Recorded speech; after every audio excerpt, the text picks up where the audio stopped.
Welcome to the world united. Welcome to the world united. May I call upon the speakers of this session onto the dais? Meanwhile, most of us would have read a lot of articles that Ranare publishes in the tree column of Times of India. He's also honorary professor or head of the department in the Medical College in Pune. The session time is already over and I begin. So please bear with me. First, on behalf of all of you, I'm extremely thankful to Honorable Karthikeyan and my very dear friend Dr. Yugandhar for creating and gifting this wonderful first parliament and this congregation to us. In this congregation, one word has been recurring again and again and again and again, and we are talking about reality. What is the reality? What is real? And different same reality, what we are intending to comprehend, understand, express, has been emerging before us. And we are here to understand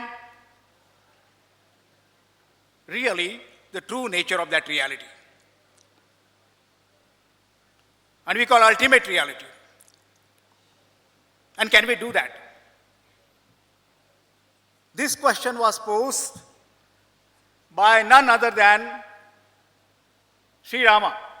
Sri Ram poses this question to Maharishi Vashishta, his teacher.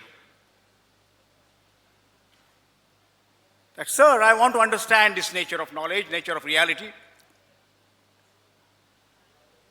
And Vashishta's answer is very pertinent for all of us who are seeking to understand, who are seeking to realize that reality.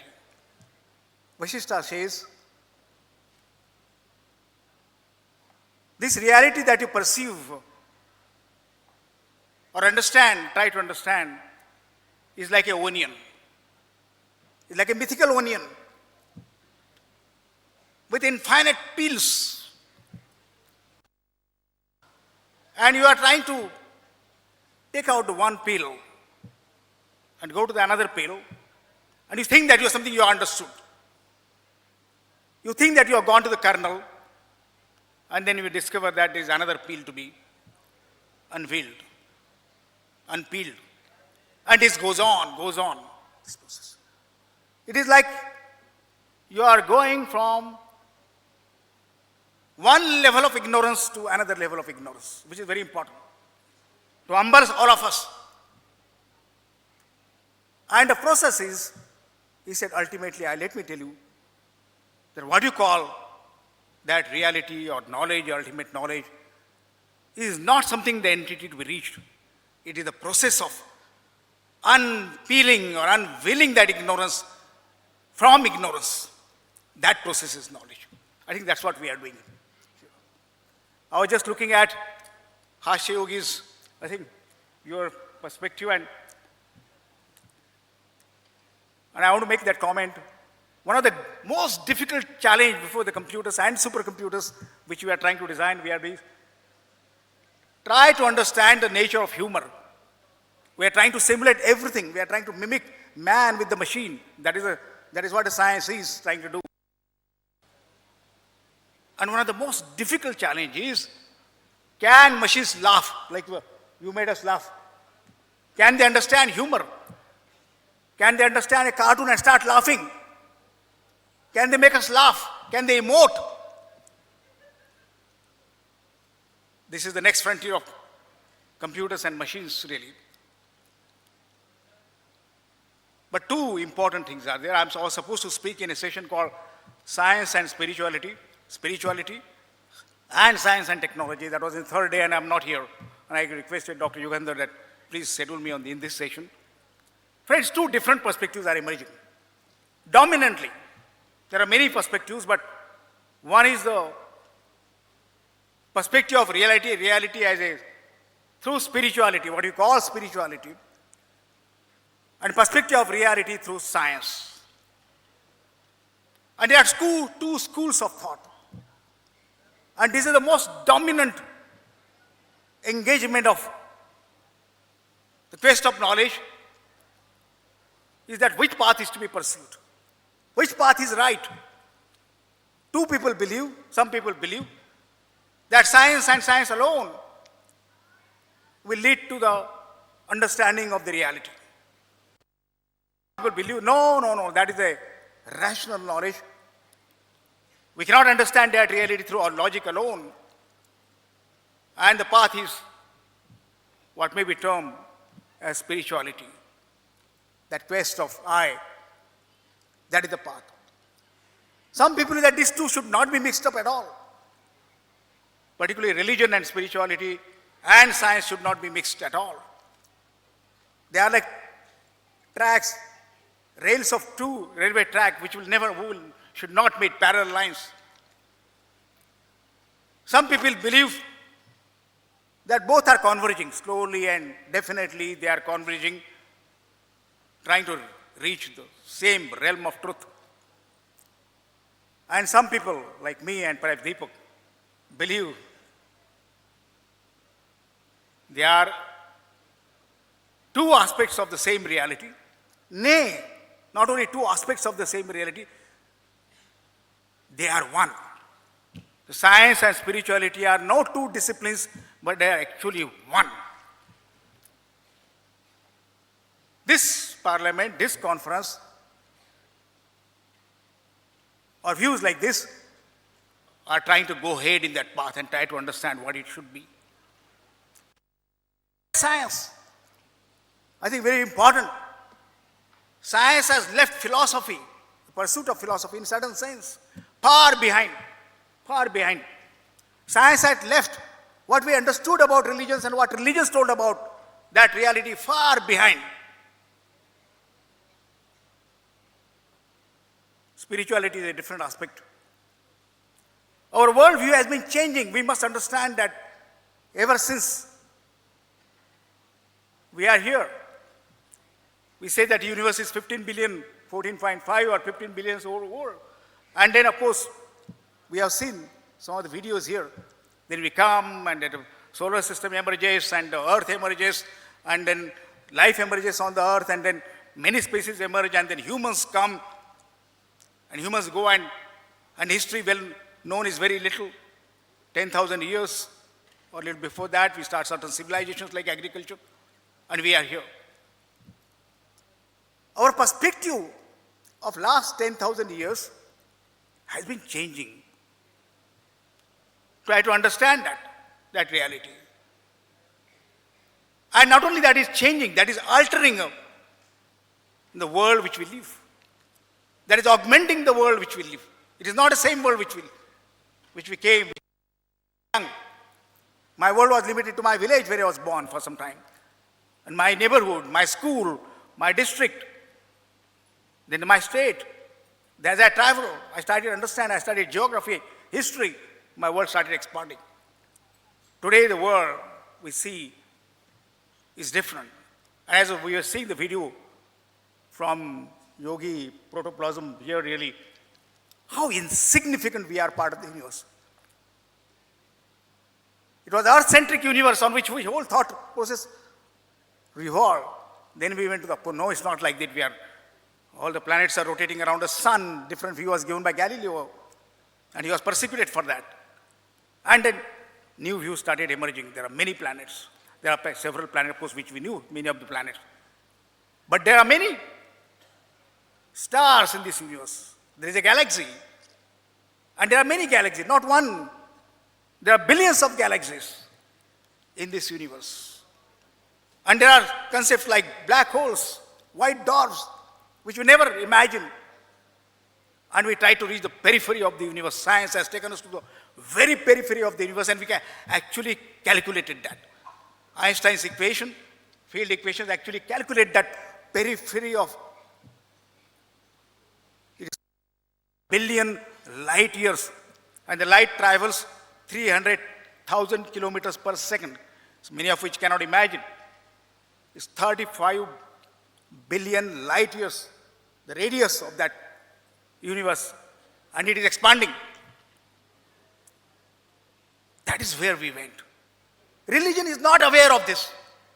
The religions that emerged were not aware of that. They had, of course, a vast cosmos, and everybody has imagination of that. Philosophers were not aware of that. And today, when we see that, we must take that reality into account. Within the atom, we went on.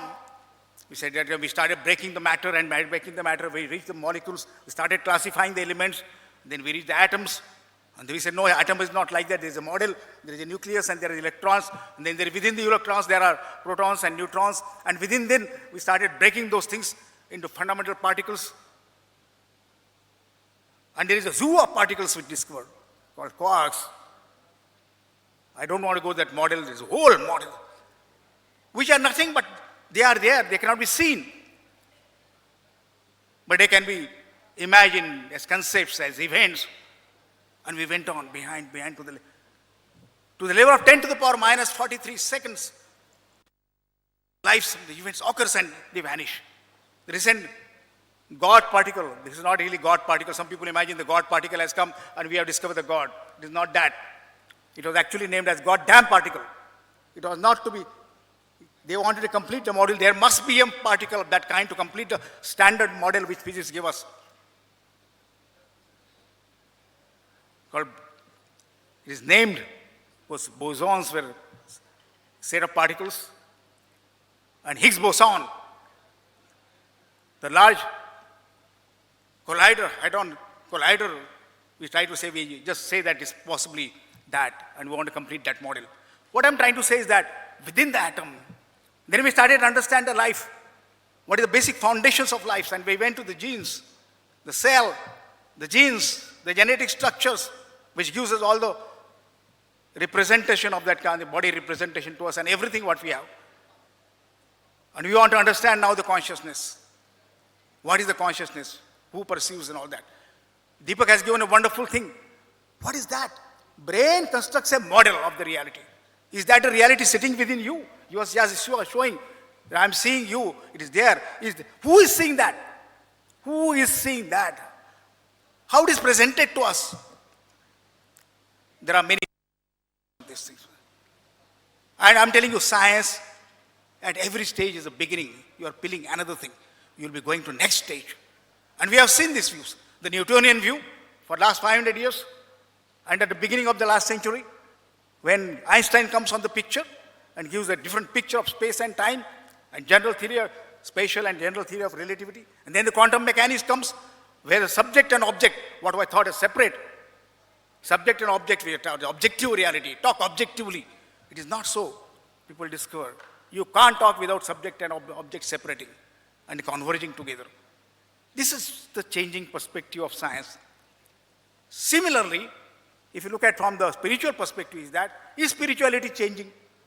There are different perspectives of spirituality. Each religion has given a different view of spirituality. Religions made a mistake, or sometimes like that, of course, wanted to know that kind of thing. They wanted to know the cosmic nature of the world, and many fall flat. As Sagan says, that is not what they were imagined, was not true.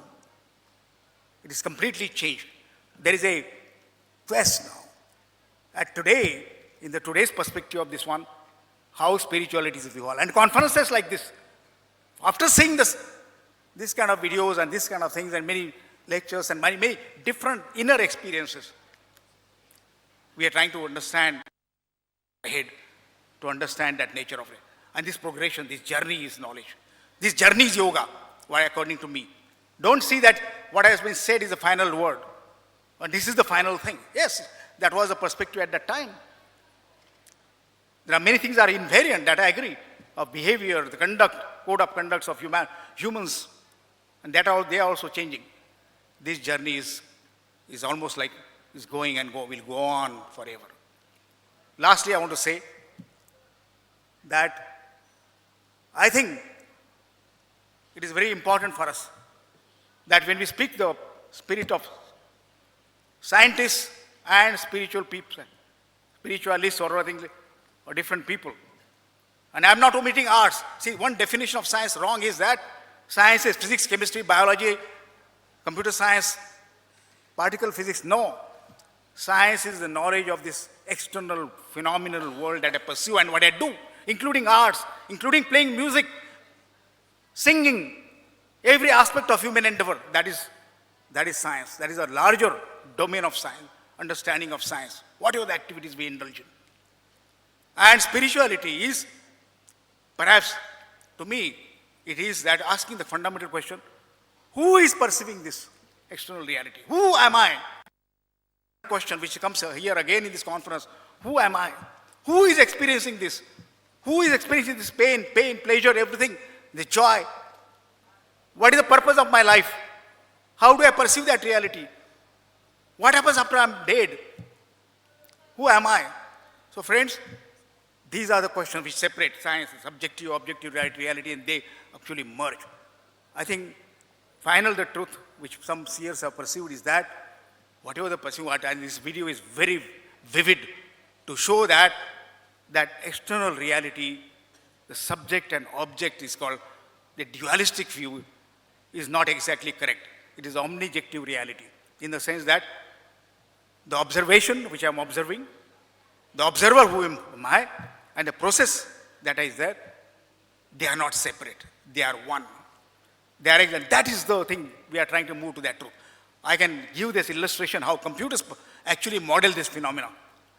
We don't have time for that, but I can just tell you that I was trying to simply understand how computers understand when I scan a document, how computers understand that word or that letter A.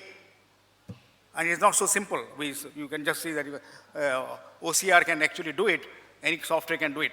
But unless I model the entire letters and words and all that kind of thing created, model, then alone computers can recognize. In the sense that the entire model, that is the graphical model, the script model is put in the computers, it cannot recognize. What it comes to points to us is that unless that reality is already modeled as a software, as Deepak says, in the computer, already modeled, the universe I perceive, I can imagine is already modeled within me. It is not possible. We see for granted I'm seeing Hasyogi ji and I'm seeing Deepak, but Deepak is already modeled within me. I cannot understand him without he being within me. What we call that now. I cannot see all of you. I cannot shake hand with you. When I'm designing robots using supercomputings and all that, I cannot see you, I cannot shake hand with you, or I cannot do any collaboration or something like that, embrace you without you being within me. That operating system has to have that kind of characteristics. Friends, computers, these pursuits are leading us to that oneness, which can be actually shown. That is there, even in machines. If you want to develop machines in the human model, these pursuits of science, the depths of science, these pursuits of cosmos and the vastness of cosmos, or within the cell, I require, within each cell we've got 100 billion cells, and the neurons we have seen in the brain, to understand one cell, able to create super computers which we are developing, 10 to the power 8 mathematical operations per second, cannot model that. That kind of intelligence exists within our cells, within the particles. So, my take is that we must pursue in the current contemporary perspective, both things simultaneously. Science needs spirituality. Spirituality needs science. They are one, but before that, we both of it. Because through the scientific advances, we have come to a stage that many scientists believe that 21st century is the last century for humanity. It is said by the President of Royal Society of London, Sir Martin Rees. He wrote that book, The Last Century. Their science pursuit, relentless science pursuit. As if science is different from something else, human is different from the nature, has led us to this picture that we are destroying the universe. And it may be a reversible phenomenon. It is at this juncture, the 21st century, at this juncture, these conferences like this, the parliament, I think, of that kind has to show a different way. And we are trying to say that my argument is that we must pursue both relentlessly together to discover they are one. And we are yet to understand, all of understanding is what you talked about, happiness, love, those phenomena, how they come, where do they emerge. That whole science is open for all of us to understand what are they really. So, these conferences, these dialogues, these pursuits will go on but we must take it up. We must understand different views together, integrate those views, and walk towards further march, make a next step towards the understanding of their reality, and that is none other than our own self. Thank you very much, sir. Thank you so much, sir, for that wonderful message on integrating the science with spirituality.